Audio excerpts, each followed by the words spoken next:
Europe 1. Europe 1, Christophe Ondelatte. Voici l'extraordinaire histoire d'Hélène Keller, une petite fille née sourde, muette et aveugle, qui à la fin du 19e siècle aux États-Unis décroche le diplôme de la plus grande des universités. C'est une histoire qui a été racontée à des générations d'enfants français et pas que, parce qu'il faut dire que c'est une révélation magistrale de la puissance de la volonté. Je peux parce que je veux. Cette histoire, je la tire du livre de Lorella Hickok que vous trouverez chez Pocket Jeunesse, l'histoire d'Hélène Keller. Nous la débrieferons tout à l'heure avec Stéphane Gaillard, l'actuel directeur de l'Institut des jeunes aveugles. J'ai écrit cette histoire avec Tudual de Dieu le veut, réalisation Céline Lebras. Europe 1, Christophe Ondelatte. Un soir de septembre 1986, les Keller sont réunis au salon. Le capitaine Keller lit le journal et Madame Keller est en train de coudre. Et leur fille aînée, Hélène, est là, pelotonnée dans un fauteuil. Elle serre contre son cœur une grande poupée de chiffon. Hélène a 6 ans. Son esprit, en admettant qu'elle en est un, est enfermé dans une prison. Il ne peut pas en sortir. Personne ne peut ouvrir la porte pour l'aider. La clé est perdue. Personne ne pourra la retrouver. Arthur, vous n'y connaissez rien. Rien. Moi, je vous dis qu'Hélène est plus intelligente que tous les Keller réunis. Hélène est peut-être un génie, mais personne n'en saura jamais rien.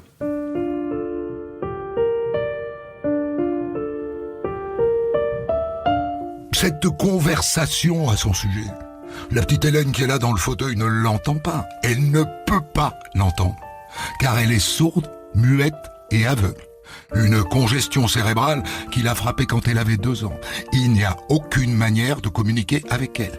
Elle est murée pour toujours dans le silence et l'obscurité.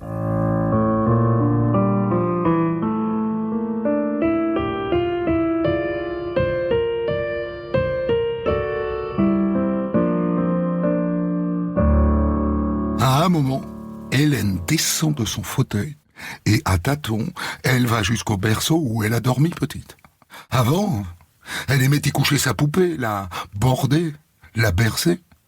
Mais depuis quelque temps, la place est prise. Il y a quelqu'un dans le berceau. Et Hélène n'a aucun moyen de savoir que ce quelqu'un est sa petite sœur. Pour elle, c'est juste une voleuse qui a pris son berceau et qui prend aussi sa place sur les genoux de sa mère. Aïe! Aïe! Hélène caresse le petit corps en poussant des cris rauques. Et d'un coup, elle arrache les couvertures, elle renverse le berceau. Heureusement, sa mère rattrape le bébé. Eh ben voilà qui règle la question du génie, hein. Si c'est un génie, il est malfaisant. Il faut l'envoyer dans une institution spécialisée. Non! Nous ne pouvons pas l'abandonner. Ces maisons sont pour les arriérés. Hélène n'y apprendra rien. Mais elle sera très malheureuse, loin de nous. Mais qu'est-ce qu'on peut lui apprendre, nous? On peut plus la garder ici. Et puis, elle est dangereuse pour sa petite sœur, hein. Un jour, elle la tuera.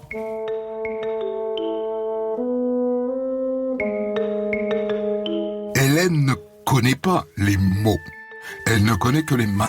Des mains qui la guident, qui la tirent, qui la relèvent quand elle tombe. Et avec ses mains à elle, eh bien, elle explore le monde. Ses mains lui servent d'yeux et d'oreilles.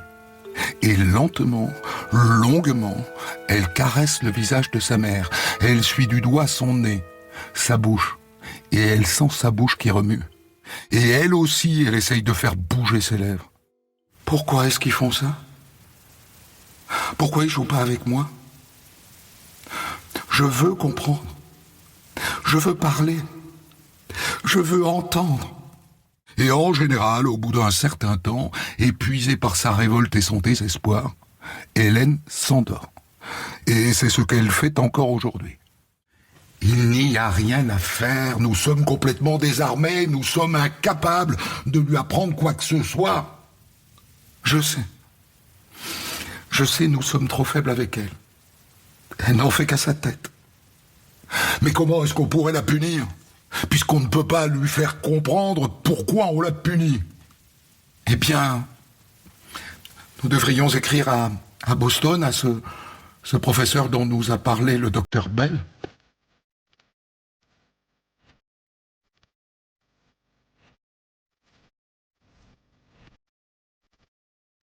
Le docteur Bell est un savant qu'ils sont allés voir sur les conseils de leur ophtalmologiste. Et il a recommandé d'aller voir à Boston le docteur Michael Ananios. Il dirige une école pour les enfants aveugles, l'institution Perkins. Et d'après le docteur Bell, il y a dans cette école une femme sourde, muette et aveugle comme Hélène. Le professeur Ananios aurait trouvé le moyen de lui parler, en frappant avec ses doigts dans sa paume et en lui épelant ainsi les mots. Ce qu'Ananios a fait pour elle, il pourra peut-être le refaire pour Hélène. Alors c'est décidé, le capitaine Keller va lui écrire demain.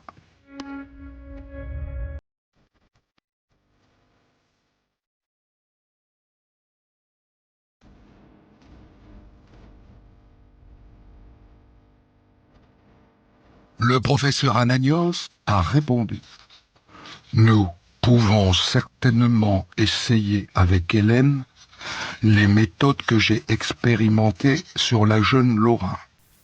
Cette méthode doit être enseignée par des spécialistes que j'ai formés moi-même. Je me propose d'envoyer chez vous Miss Anne Sullivan, qui a tout juste 20 ans et vient de terminer ses études. Et c'est ainsi que le 3 mars 1887, 6 mois après qu'Hélène, dans un accès de jalousie furieuse, ait poussé sa petite sœur hors du berceau, Miss Anne Sullivan arrive chez les Keller qui vont la chercher en voiture à cheval à la gare. Miss Sullivan, soyez la bienvenue chez nous. Nous sommes si heureux que vous veniez vous occuper de notre petite fille.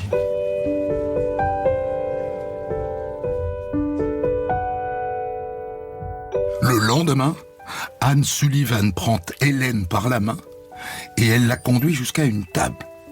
Elle y pose la main d'Hélène, paume en l'air, et lentement, elle remue ses doigts dans la petite main grande ouverte. Et elle répète ça, comme ça, les mêmes mouvements, à plusieurs reprises. Et puis elle prend ses doigts, et dans sa main, elle lui fait faire les mêmes mouvements de doigts plusieurs fois. Peu ou P. Poupée.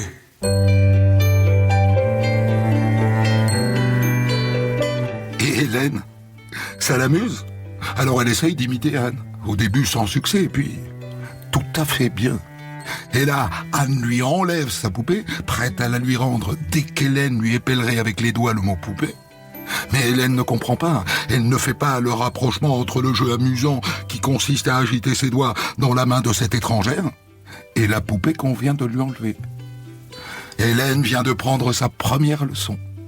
Et Anne Sullivan a bien vu qu'elle était capable d'apprendre.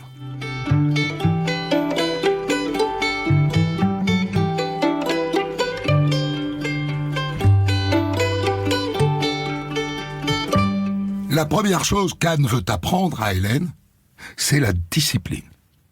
Ses parents n'ont jamais osé la gronder. La seule chose que fait sa mère quand elle est en colère, c'est de lui donner des bonbons. Un matin, au petit déjeuner, Hélène plonge brusquement sa main dans l'assiette de Anne pour prendre des œufs brouillés à pleine main. Anne la repousse.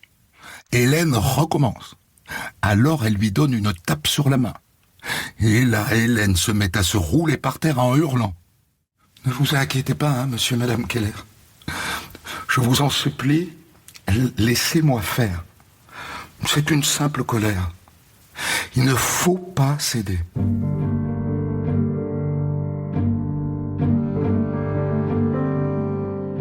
Une autre fois, Anne lui met une cuillère dans la main pour lui apprendre à prendre un peu d'œuf brouillé. Et ensuite, elle essaye de guider la cuillère jusqu'à sa bouche.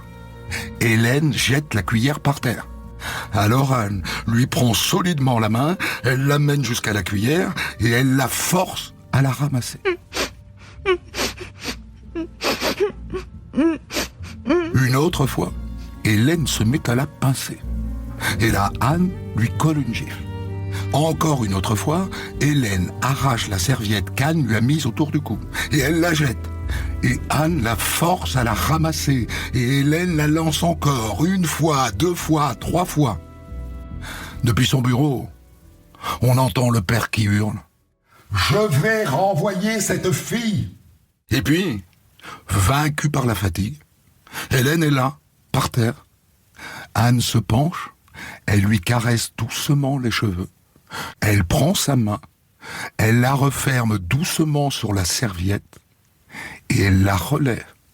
Et avec son aide, Hélène plie la serviette et la pose sur la table.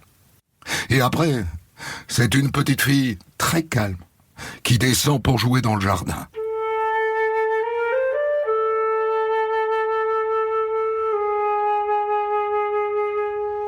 Un mois plus tard, Anne persuade les parents d'apprendre eux aussi l'alphabet manuel qui permet de signifier avec les doigts des lettres de l'alphabet. Et à quoi bon ? Vous en aurez besoin peut-être plus tôt que vous ne le pensez. Vous pourrez communiquer avec elle. Vous pourrez l'interroger. Elle vous répondra.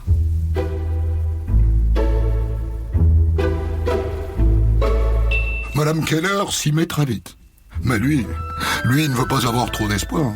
Il trouve déjà très bien qu'Hélène soit devenue sage et tranquille. Car oui, elle est plus calme. Tout le monde l'a remarqué. Elle ne se met plus en colère. Elle a des choses plus amusantes à faire que de se rouler par terre. Comme elle est sans cesse occupée, sollicitée, elle ne fait plus de crise d'angoisse.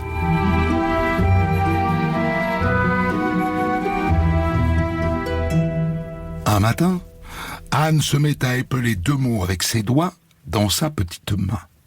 Ta-se. Oh. Tasse. Oh. Et là, elle met de l'eau dans sa tasse et elle y trempe le doigt d'Hélène. Mais qu'est-ce que tu veux, toi ? Tu vois bien, je comprends pas. Pour lui changer les idées, Anne connaît un moyen excellent. Elle lui apporte un grand chapeau de paille. Hélène bondit sur ses pieds. Le chapeau, ça veut dire le jardin. Ça veut dire le soleil, la promenade.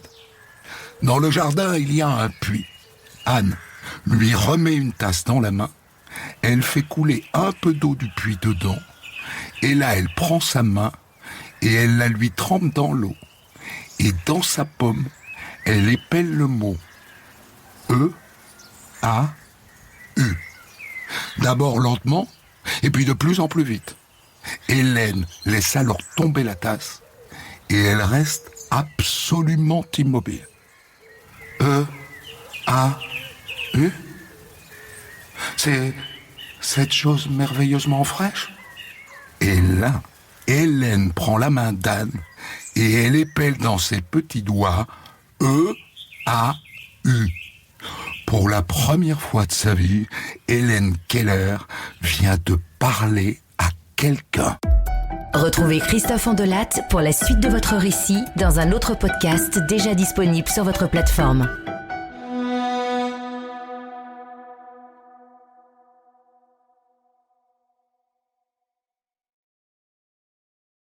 Hélène a compris qu'elle vient de faire une découverte extraordinaire. Elle se baisse immédiatement. Elle ramasse une poignée de terre et elle la tend à Anne, l'air de dire « Dis-moi comment ça s'appelle. » T-E-R-R-E.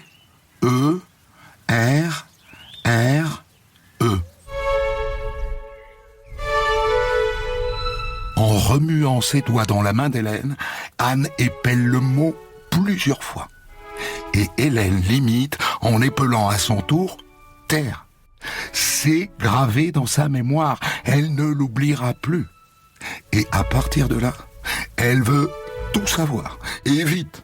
Branche, puits, vigne. Et après, elle s'intéresse à sa petite sœur qu'elle détestait. Elle la touche, elle court vers Anne, l'air de dire qu'est-ce que c'est. B. C'en est donc fini de l'hostilité et de la méfiance. Anne est terriblement heureuse. Hélène n'aura pas l'enfance lamentable que tout le monde lui prédisait. Et le lendemain, elle dit aux parents, « Je vous en supplie, ne laissez plus personne l'appeler pauvre petite. Hélène n'est pas une pauvre petite. Elle est 100 fois plus intelligente que la plupart des enfants qui voient et qui entendent. Elle n'est pas à plaindre parce que elle ne s'ennuiera jamais de sa vie. Et je suis persuadé qu'elle nous réserve bien des surprises. »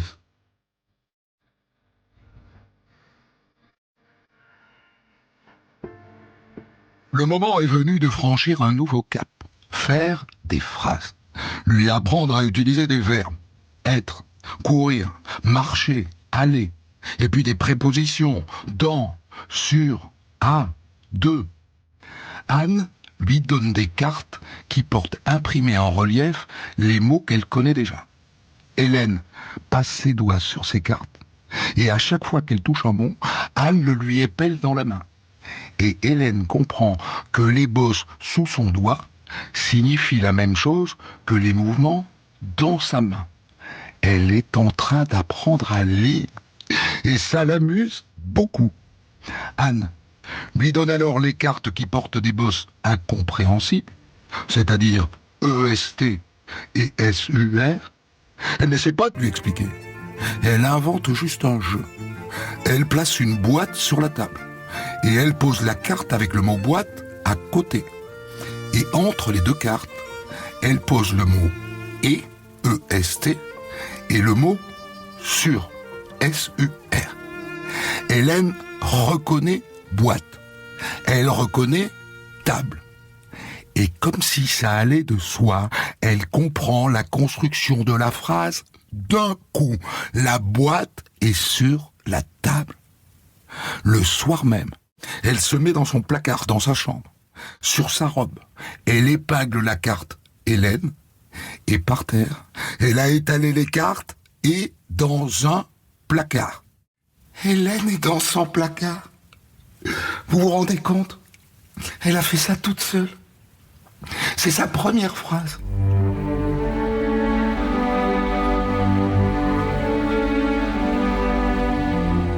Et ensuite, Anne lui apprend à écrire avec un crayon, en guidant sa main sur une feuille de papier sur laquelle elle a elle-même gravé des lignes. Et Hélène écrit « Le chat boit du lait ». Alors l'écriture est maladroite, elle est inégale, les lettres penchent dans tous les sens. Mais elle écrit « Monsieur et Madame Keller, écoutez, Hélène est tellement en avance sur le programme que je m'étais fixé que maintenant, il va falloir la suivre. Je crois qu'à partir de maintenant, ce n'est plus nous qui sentons si le moment est venu de lui apprendre quelque chose de nouveau. C'est elle.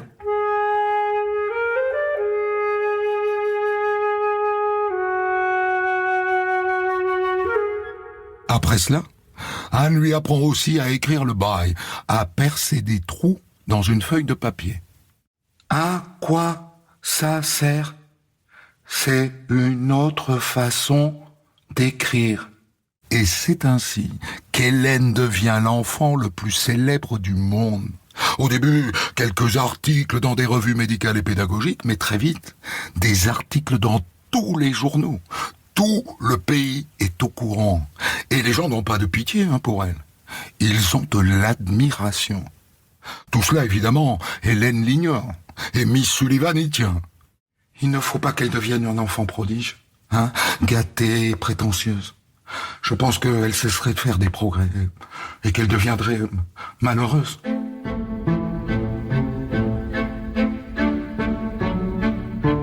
Jusqu'ici, Hélène ne connaît pas le sens du mot aveugle. Muette, elle sait. Les autres parlent avec la bouche. Elle sent les lèvres de sa mère qui bougent quand elle parle. Mais il lui faut beaucoup plus de temps pour comprendre à quoi servent les yeux. Moi, je vois avec mes yeux, mais toi, tu vois avec tes doigts. Un jour, Hélène pose ses doigts sur les yeux d'Anne et ensuite sur les siens. Et elle est intriguée parce que elle sent exactement la même chose. Et c'est elle, Hélène, qui trouve la vérité. Mes yeux sont malades.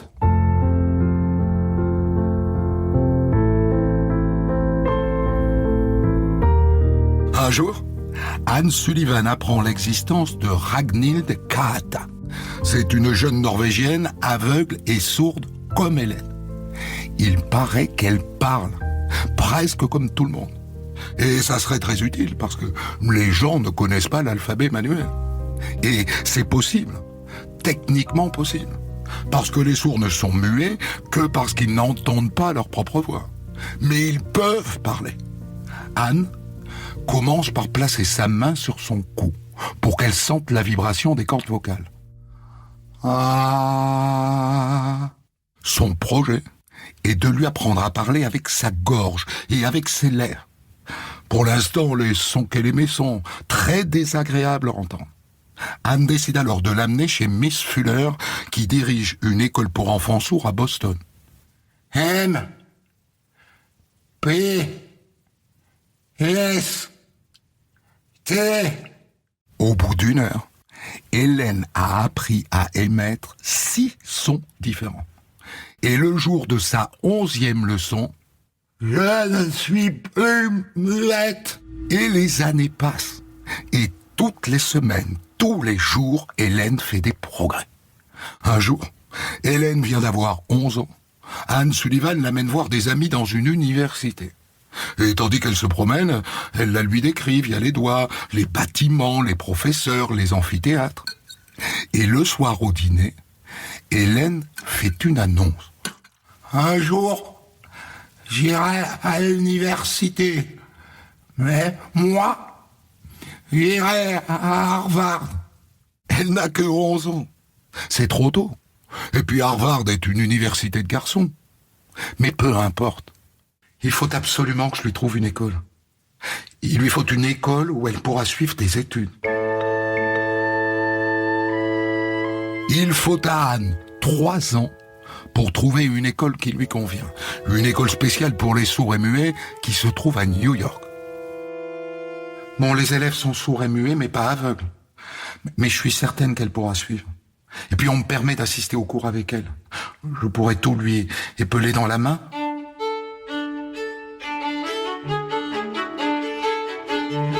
Hélène a 14 ans quand elle rentre dans cette école. Et comme Anne Sullivan l'avait prédit, elle réussit très bien dans ses études. Notamment en allemand, puisque le professeur sait se servir de l'alphabet manuel. Elle lit l'allemand presque couramment au bout d'un an. En revanche, la professeure de français ne sait pas l'alphabet manuel. Hélène doit lire sur ses lèvres en les effleurant du doigt. Et ça, c'est beaucoup plus difficile. Mais elle finit par beaucoup s'amuser en lisant Le Médecin malgré lui de Molière.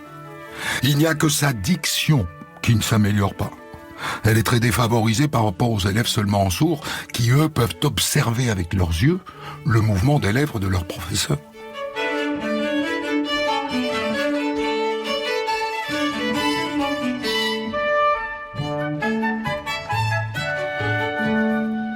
Hélène a maintenant 16 ans. Ça fait 2 ans qu'elle est dans cette école de New York. Et Anne décide d'aborder franchement avec elle le fameux problème de l'université. Hélène en parle souvent. Elle veut aller à Radcliffe, qui est l'équivalent de Harvard, mais pour les filles. Alors, Anne lui dit dans la main, « D'abord, il faut que tu te mettes bien dans la tête qu'on ne tiendra aucun compte du fait que tu es aveugle et sourde. Il faudra que tu suives les cours comme les autres. Donc que tu travailles beaucoup plus. Peut-être 3 fois plus que les autres. Je peux travailler 3 fois plus que les autres. Ce ne sont pas les forces ni l'envie qui me manquent. Je sais. Mais il faut que tu saches les difficultés qui t'attendent et que tu n'as jamais rencontrées. Alors, il faut que j'aille tout de suite dans une école où les élèves voient et entendent. Ah, d'accord. Autre détail important. Entrer à Radcliffe est difficile.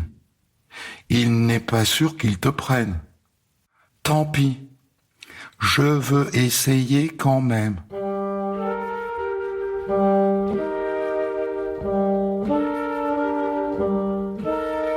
À part ça, Hélène ne se rend pas du tout compte du coût d'une université.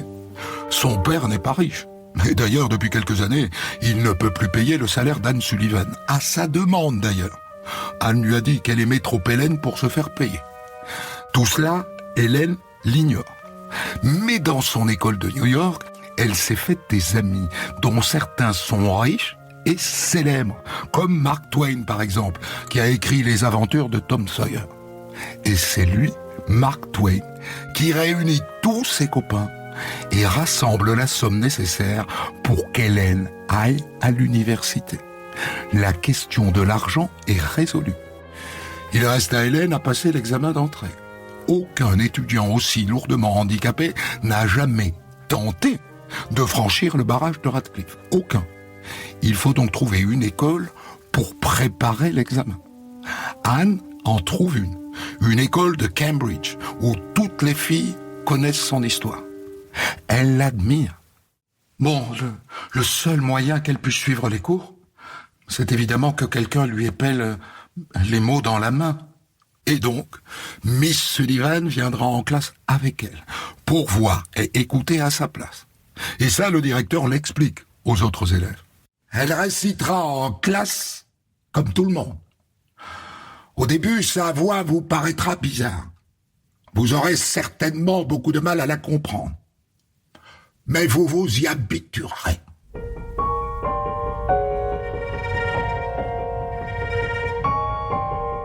Comme Anne l'avait prédit, Hélène doit travailler 3 fois plus que les autres. Et Anne aussi. Elle n'en parle jamais, Anne. Mais elle se fatigue, elle aussi, beaucoup. Elle doit lui épeler dans la main tous les livres dont elle a besoin. La première année, Hélène réussit très bien. La deuxième, c'est plus difficile. Anne n'arrive pas à se procurer les livres de mathématiques en braille, notamment. Hélène prend du retard. Alors elle quitte l'école et prend un répétiteur. Et elle rattrape son retard. Et au bout d'1 an et demi, la voilà prête à passer le fameux concours d'entrée à Radcliffe. L'examen dure plusieurs jours. Chaque candidat a un numéro, celui d'Hélène est le 233. Elle va utiliser une machine à écrire. Anne Sullivan n'a pas le droit de l'accompagner dans la salle d'examen. C'est le directeur de l'école lui-même qui va lui épeler les questions avec l'alphabet manuel. Et elle tapera les réponses sur sa machine. Et le directeur doit lui épeler les réponses pour que, si nécessaire, elle apporte des corrections. Et au bout de l'examen, Hélène a réussi dans toutes les matières. Et donc, logiquement, elle doit faire sa rentrée à Radcliffe. Et pourtant...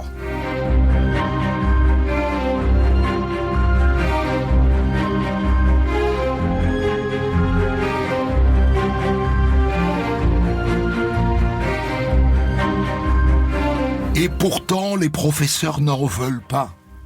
Alors le bruit se met à courir qu'on ne veut pas d'elle à Radcliffe. 2 universités, celle de Cornell et de Chicago, lui proposent de s'inscrire chez eux. C'est à Radcliffe qu'elle veut aller. C'est à Radcliffe.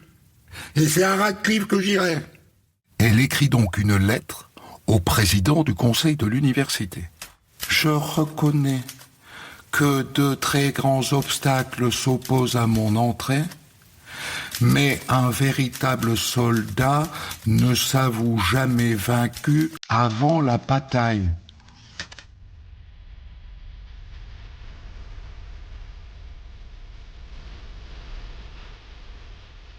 Comment voulez-vous vous opposer à une étudiante animée d'un tel esprit?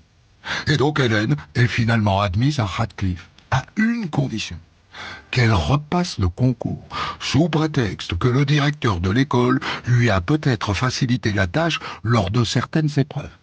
Un autre interprète est désigné pour lui copier les questions en braille. Et finalement, Hélène triomphe. Elle entre à Radcliffe.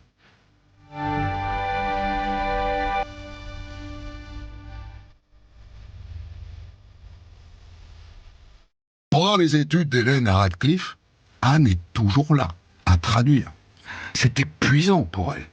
Elle doit lui retranscrire tous les livres qui n'existent pas en braille. Et elle se fatigue les yeux. Et sa vue s'affaiblit, et ça empire.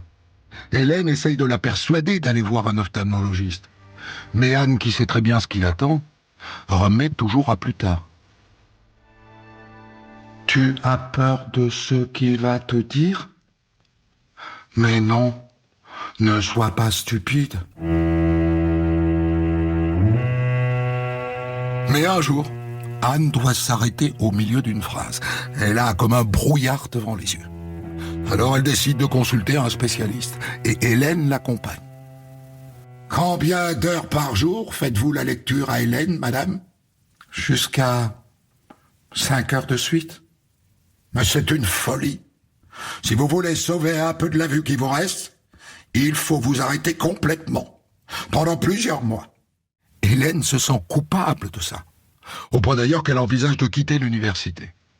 Mais finalement, on retrouve à Anne une remplaçante.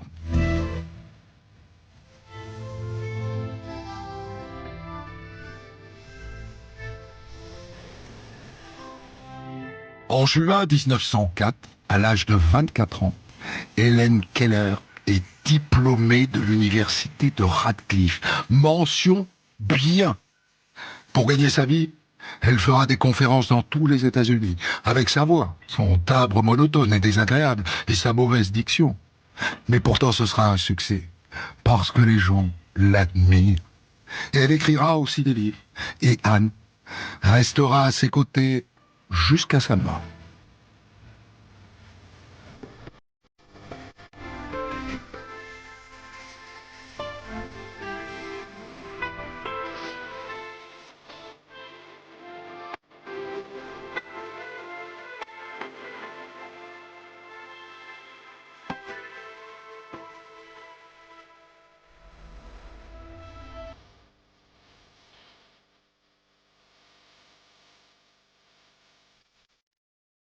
J'ai tiré cette histoire du livre de Lorena Hickok chez Pocket Jeunesse, l'histoire d'Hélène Keller. Vous avez aimé cette histoire ? Christophe Ondelat vous propose de la débriefer avec un invité dans un podcast d'ores et déjà disponible sur votre application.